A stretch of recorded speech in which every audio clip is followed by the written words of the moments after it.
जब से अरविंद केजरीवाल जेल से छूटे हैं तब से रोज कोई ना कोई उनसे जुड़ा बवाल विवाद चल ही रहा है। पहले उनके सीएम आवास में उनकी महिला सांसद की पिटाई का आरोप लगा, जो इतिहास में कभी किसी सीएम आवास में नहीं हुआ होगा। फिर जिसने पिटाई की थी उसे लेकर केजरीवाल घूमते दिख गए। जब पूरी तरह से घिर गए तो कहने लगे कि स्वाति मालीवाल की पिटाई का मामला केजरीवाल को फंसाने की साजिश है। स्वाति मालीवाल तो बीजेपी के एजेंट हैं। लेकिन अब केजरीवाल का नया मामला खुलता दिख रहा है।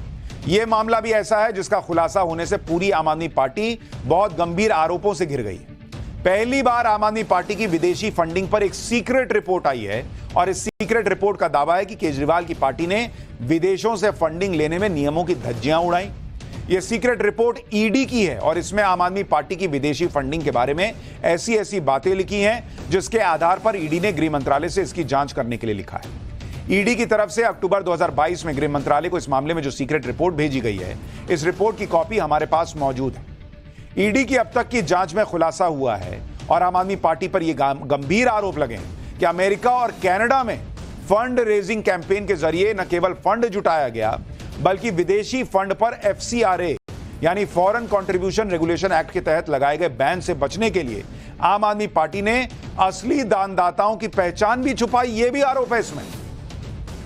असल में एफसीआरए के नियमों के मुताबिक कोई भी पॉलिटिकल पार्टी किसी विदेशी से फंडिंग नहीं ले सकती, लेकिन ईडी ने आम आदमी पार्टी को विदेश से मिली फंडिंग पर जो डोजियर गृह मंत्रालय को सौंपा उसमें कई हैरान करने वाले खुलासे और बड़े गंभीर आरोप लगे। खुलासा नंबर 1, आरोप कह रहा है कि आम आदमी पार्टी पर यह आरोप है कि उन्हें 7 करोड़ 8 लाख रुपए का विदेशी फंड मिला। खुलासा नंबर 2, आम आदमी पार्टी को यह विदेशी फंड साल 2014 से 2022 के बीच मिलने का। खुलासा नंबर 3, आम आदमी पार्टी पर आरोप है कि विदेशी फंड जुटाने में एफसीआरए के नियमों की धज्जियां उड़ाई गई।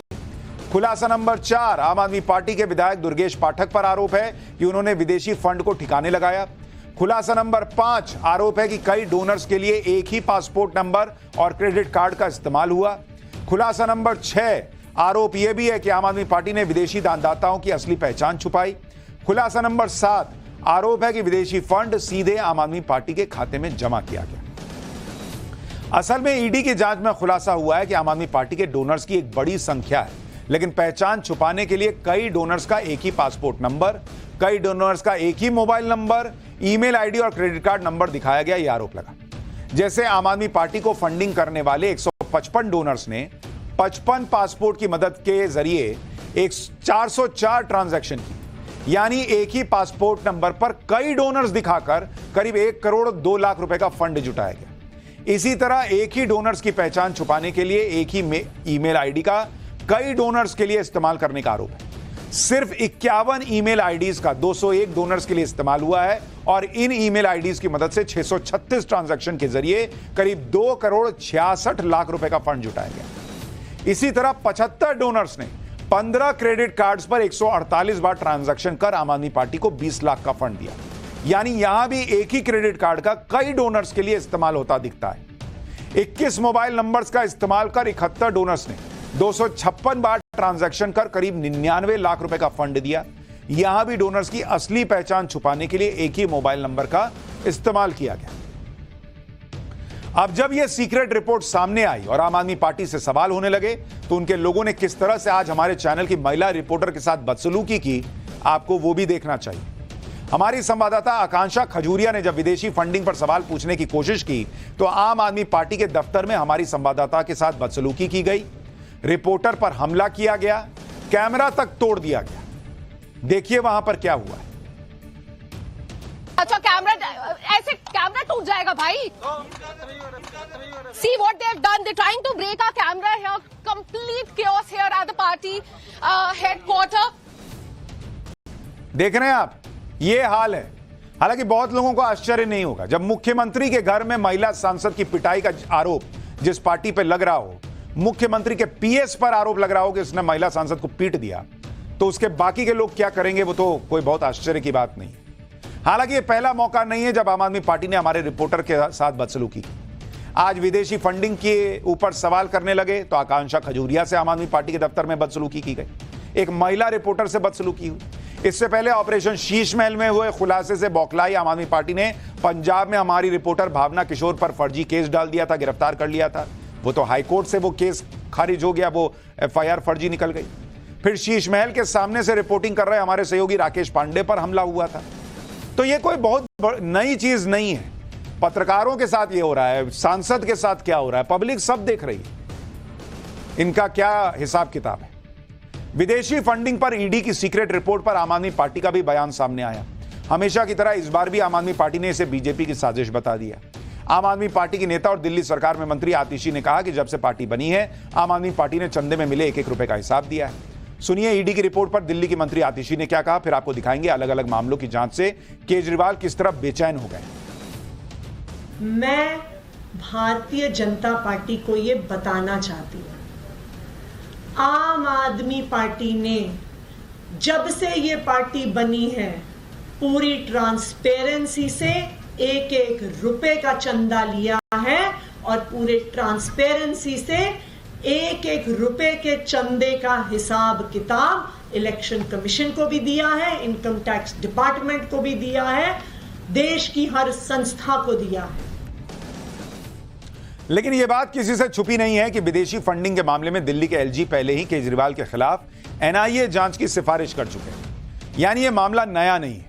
इसी तरह के मामलों की जांच से ही केजरीवाल शायद बेचैन है और यह कहकर सिंपैथी जुटा रहे हैं कि उन्हें तो टारगेट किया जा रहा है। सुनिए एक बार केजरीवाल को। प्रधानमंत्री जी ने अपने मुंह से बोला था वहां जाके अबोहर की रैली में, केजरीवाल खालिस्तानी आतंकवादी है। केजरीवाल खालिस्तानी खालिस्तान बना के वहां का प्रधानमंत्री बनना चाहता है। इतनी वाहियात और इतनी बेवकूफी वाली बात आप प्रधानमंत्री के मुंह से सुनते हैं तो हमें दया आती है अपने देश के अंदर कि कैसे प्रधानमंत्री हैं। इस तरह से, जिस तरह से बेतुकी बात। और अभी तो देखना 25 तारीख को दिल्ली का चुनाव है, 1 तारीख को पंजाब का चुनाव है। आने वाले 10-15 दिन के अंदर ये कैसी कैसी मनगढ़ंत बातें लेके आते हैं ये लोग।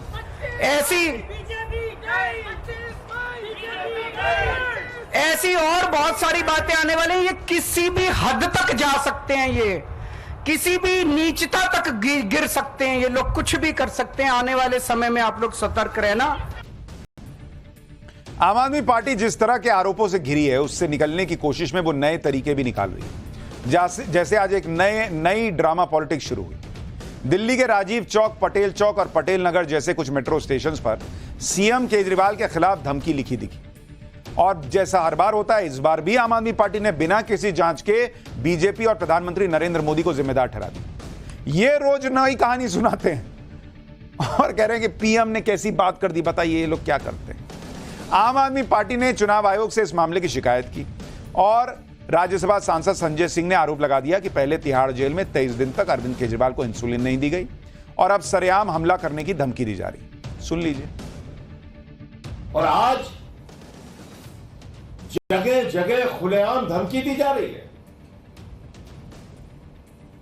मेट्रो स्टेशन पे लिखकर धमकी दी जा रही है, हमला करने की धमकी दी जा रही है। पटेल नगर मेट्रो स्टेशन पे, राजीव चौक मेट्रो स्टेशन पे।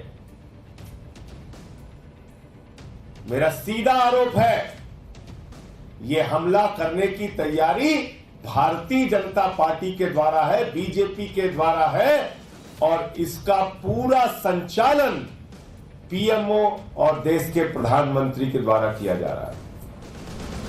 रोज नई कहानी सुनते रहिए। अभी तो दिल्ली के सीएम केजरीवाल जेल से अंतरिम जमानत पर बाहर और वो चुनावी माहौल में लगातार पीएम मोदी और बीजेपी पर हमला बोल रहे हैं। लेकिन 2 जून को सरेंडर करने के बाद केजरीवाल की मुश्किलें बढ़ने वाली। ईडी ने केजरीवाल को 14 दिन तक रिमांड में लेने के लिए कोर्ट में एप्लीकेशन दे दिए भैया। शुक्रवार यानी 17 मई को ईडी ने अपनी नई चार्जशीट में सीएम केजरीवाल और आम आदमी पार्टी को दिल्ली शराब घोटाले के मामले में आरोपी बनाया है। इस चार्जशीट पर संज्ञान लेने पर आज राउज एवेन्यू कोर्ट में सुनवाई हुई। सुनवाई के दौरान ईडी ने कहा कि चैरियट मीडिया के कर्मचारी प्रिंस कुमार को 16 लाख रुपए हवाला के जरिए मिले थे, जिसका डेटा इनकम टैक्स डिपार्टमेंट में से हासिल किया गया है। इसके अलावा ईडी ने कोर्ट को यह भी बताया कि 5 व्हाट्सएप डेटा भी मिला है, जिसमें एक आरोपी अरविंद कुमार का है, जिसने हवाला कारोबारी के जरिए चरणप्रीत सिंह को गोवा में पैसे भेजे थे। ईडी पिछले महीने दिल्ली शराब घोटाले के केस में चरणप्रीत सिंह को गिरफ्तार कर चुकी है। ईडी के मुताबिक चरणप्रीत सिंह ही गोवा चुनाव में आम आदमी पार्टी के फंड को मैनेज कर रहा था। चरणप्रीत सिंह चुनाव में सर्वे का काम करने वाले एरिया मैनेजर, विधानसभा मैनेजर, इन सबको कैश में पेमेंट कराता था, यह आरोप है। उधर स्वाति मालीवाल पिटाई केस में भी सीएम केजरीवाल की मुश्किलें कम होती तो नहीं दिख रही। आज दिल्ली पुलिस की टीम स्वाति मालीवाल से मारपीट के आरोपी केजरीवाल के पीए विभव कुमार को लेकर सीएम आवास पहुंची। बताया जा रहा है कि पुलिस ने विभव के साथ सीएम हाउस में क्राइम सीन रिक्रिएट किया है। आप सोचिए बॉस, क्या दिन आ गया है, मुख्यमंत्री के घर में क्राइम सीन रिक्रिएट हो रहा है। पुलिस यह जानने की कोशिश कर रही है कि 13 मई को जिस वक्त स्वाति मालीवाल के साथ मारपीट की घटना हुई, उस वक्त विभव कुमार कहां खड़ा था और स्वाति मालीवाल कहां पर थी। इतने सारे मामले सामने आने के बाद भी केजरीवाल और उनके लोग कहते हैं कि उन्होंने कुछ नहीं किया और यह सब बीजेपी का किया धरा है।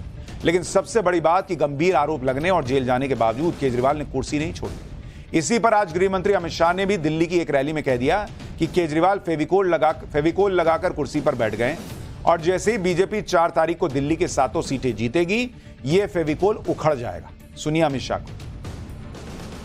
अरे केजरीवाल जी, अभी तो सिर्फ शराब घोटाले की जांच हुई है, 7 घोटालों की जांच बाकी है, 7 घोटालों की जांच बाकी। भाइयों बहनों, इनके जैसा निर्लज्ज व्यक्ति मैंने मेरे जीवन में नहीं देखा है। भ्रष्टाचार के कारण लालू जी भी जेल में गए, इस्तीफा देकर गए। जयललिता भी जेल में गई, इस्तीफा देकर गई। और मंत्री भी जेल में गए, इस्तीफा देकर गए। ये एक नेता ऐसे है जो जेल में तो गए मगर मुख्यमंत्री बने रहे। यानी अमित शाह दावा कर रहे हैं कि भैया अभी केजरीवाल जी की मुश्किलें और बढ़ने वाली हैं। लेकिन हम आगे बढ़ते हुए पाठशाला में अगली क्लास में जा रहे हैं। ईरान के राष्ट्रपति का हेलीकॉप्टर क्रैश हुआ, हत्या या हादसा, सच क्या है? 3 हेलीकॉप्टर में से सिर्फ राष्ट्रपति रईसी का हेलीकॉप्टर ही क्यों क्रैश हुआ? ईरान के दुश्मन इजराइल और अमेरिका का इस हादसे में कोई रोल है क्या? अब इसका चैप्टर